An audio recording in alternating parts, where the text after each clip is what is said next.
The most intimate of the physicality in the existence is your body. And this body is just a piece of earth. You're just a small outcrop of this earth. Right now you're an outcrop who prances around. After some time, you will become a small mound. You may believe many fancy things about yourself, but that's not the reality. Somehow, this fundamental thing that we are just a small outcrop of the soil on which you're sitting right now is forgotten generally till we are buried.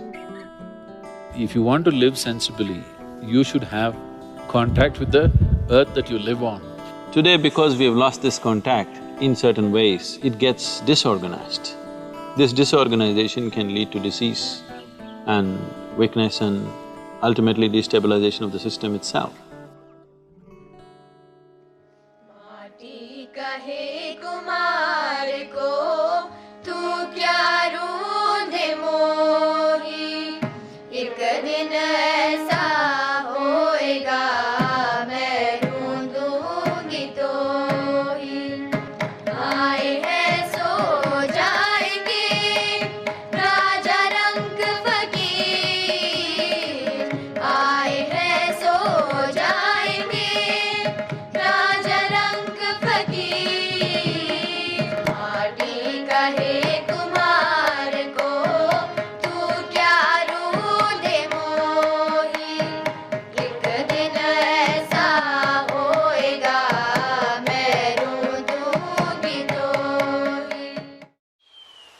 I must tell you this experience. We had a yogic hospital in our yoga center in India. We called it yogic hospital. We did not want it to grow too much because we don't want to turn into a hospital full-time, we are a spiritual center so we're keeping it low-key. Once when I came here, I spoke and a few doctors, American doctors who were interested, they traveled to India. They came and stayed there for 3 days and after 3 days, one of the volunteers came and told me all the American doctors are up in arms, they want to leave. I said, what happened? They said, it's best that you meet them, they're just off. Then I said, okay, and I went to meet them. Then I said, what's the problem? They said, you said there is a hospital. Where is a hospital? There is no hospital here. I said, right now there are about 60 and odd patients. I said, where is it? Their idea of a hospital is that there must be beds, you must treat sick well, and everybody should be… If you treat them so well, they will not want to become healthy. Where are the patients? I said, they're all in the garden, I put them to work. We give them the treatment and therapies and medication, but rest of the time I put them to work. Whatever they can do, they must do. Above all, they must sit and work barefoot and bare hands with the soil. Just being in touch with the planet, because you're just a drop of this planet, you're forgetting that. What you call as my body is just a piece of the planet, isn't it? If you lose connection with the source, will you not get disorganized? Fitness and well-being does not mean walking on a treadmill, having bulging muscles like that, no. To strengthen the integrity of elements in our system is very important. So is there some way to do it? Yes, there are specific methods with which we can do. One simple way right now is work with the earth and water and plants and stay outdoors. That itself will do something.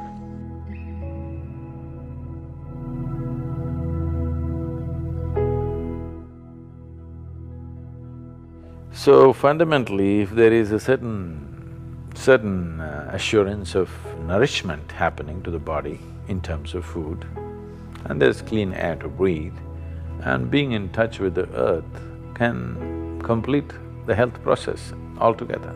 So if you can't be in tune with that, if you're a very affluent and fashionable, you can have a mud bath, that's another way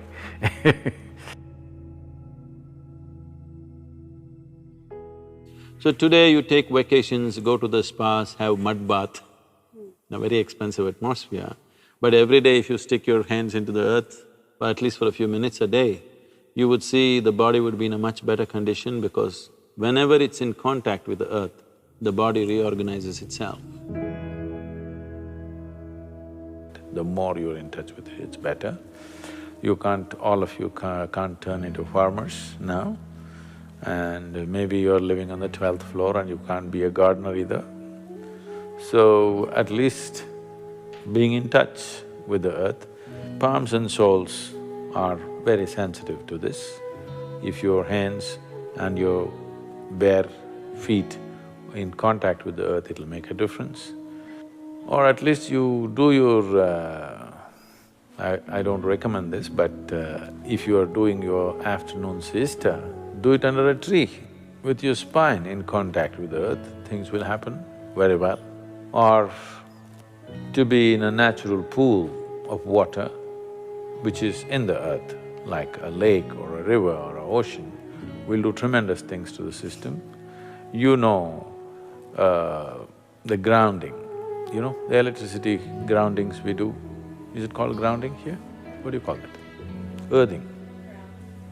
It's called earthing or grounding, you know, it's called earthing actually.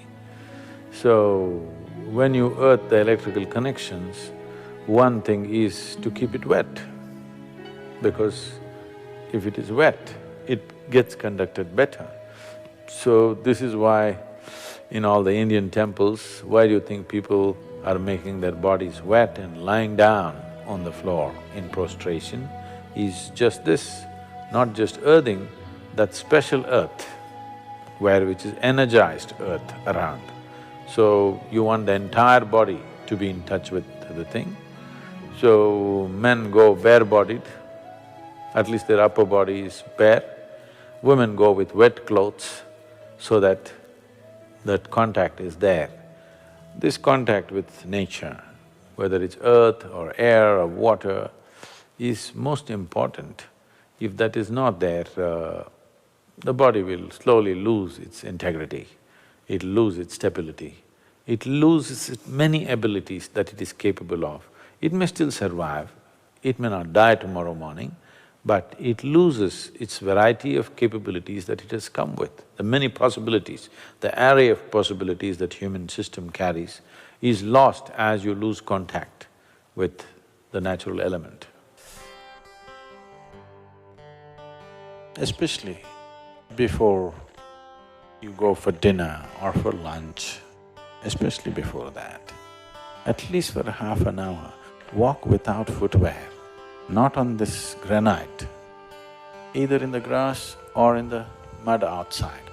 You will see body being in touch with the earth. When you eat the food that you eat, the way it integrates it is very different.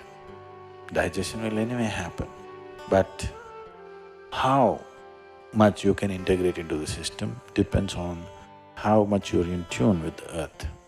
So, even half an hour if you walk without shoes or footwear, and the body remains in touch with the earth, you will see the elements will function with little more integrity than the way it is right now.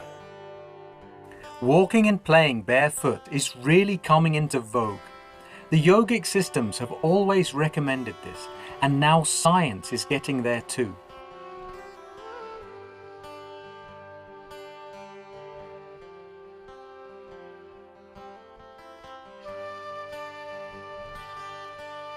Especially for children, not only does this give them better balance, it also helps develop their cerebral capabilities.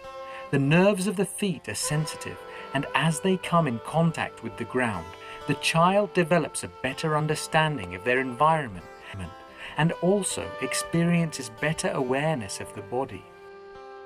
Walking barefoot has been linked to better agility, stronger leg muscles, and lower risk of injury. Being in touch with the earth has many other aspects to it. In the ashram, I always told people, no matter what work you're doing, at least for 1 hour a day, you must stick your fingers into the earth. You do something with the garden somewhere, your hands should get muddy. This will build a natural physical memory in you, a bodily memory in you that you're mortal. Every day, if you're sticking your hands into the earth, you will constantly… your body will know that it's not permanent. Because a body has a memory of its own. Its body's memory far more significant than the mental memory. Right now, the memory that your body carries is ruling you far more than the memories of your mind. Physiologically, on the cellular level, on the elemental level, you're constantly being reminded that you're mortal if you're close to the earth. See, the reminder of your mortality is the most key element in your spiritual process. Why would you long to know something beyond the body? Only because you know it will end one day, isn't it? Suppose this body was immortal, who the hell is going to sit and meditate? Who the hell wants to know anything beyond this, if this was immortal by itself, isn't it? Because somewhere, even if you're not consciously aware, somewhere deep down, you know your expiry date is on. The expiry date is on, you're trying to stretch it a bit, but you know you have an expiry date. It is because of that the longing to know, isn't it? So the fundamentals of spiritual process is your mortality. If you're reminded of your mortality, naturally you will want to know. There are various practices in India as to how to connect to the earth experientially, many practices. Just sitting down, cross-legged on the floor, the body in some way experientially is reminded. There is a reminder for the body that this is just this. The moment it is in touch with the earth, it knows it is this. Those of you who have very unstable bodies, that is, you tend to fall sick very easily and constantly those kind of things. If you just get off your cot and sleep on the floor, you will see it'll make a big difference. Just that much. Just maybe 18 inches away you are, just get 18 inches closer. You will see it'll make a big difference in terms of reorganizing the system. I would say 80% of your health depends on this, how much you're in tune with the earth. 80%. 80% of your chronic ailments can just vanish simply because you kind of found a little rapport with the earth on which you're walking or sitting right now.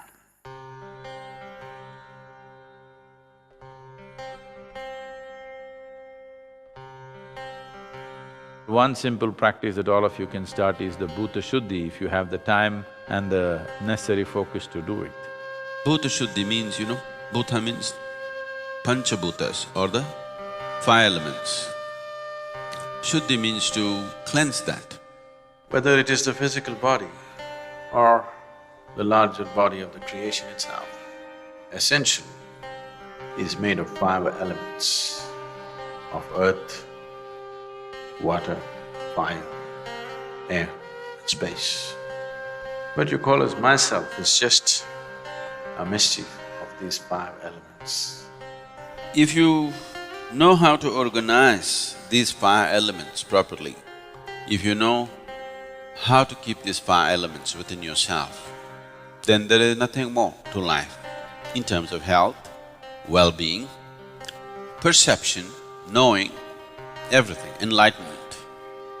Everything is handled if only you know how to keep these five elements properly.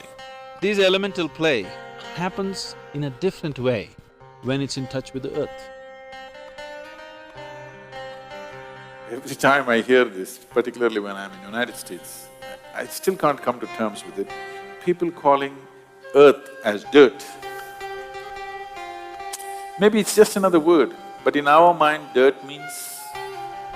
What is dirt for you? Huh? Trash, isn't it? Dirt is trash, isn't it? Yes or no? Even in America, dirt is trash? No? What is it? Something that you don't want. Yes, it's trash, that's what is trash, something that you don't want. But soil, here we call it Thai Mann, Mother Earth. Why is it we are not reverential to all those things which make our life, sustain our life moment to moment? You just treat them differently. Suddenly they behave differently within you. If you did not drink water for 3 days, even if God comes, you'll only ask for water. If you hold your nose for 3 minutes, you don't want God, you want a breath, fresh air, isn't it? One simple thing that everybody can do is, the air that they breathe, the water that they drink, the food that they eat, and the earth that they walk upon, and the space which holds us. 5 times a day, let's say. If you are too preoccupied, at least 3 times a day, consciously, just bring a certain sense of reverence. This is a very common thing, which are being told, Matru Prema, Pitru Prema, this one, that one. Prithvi Prema, that is love for the planet on which you're walking, because that's not different from you.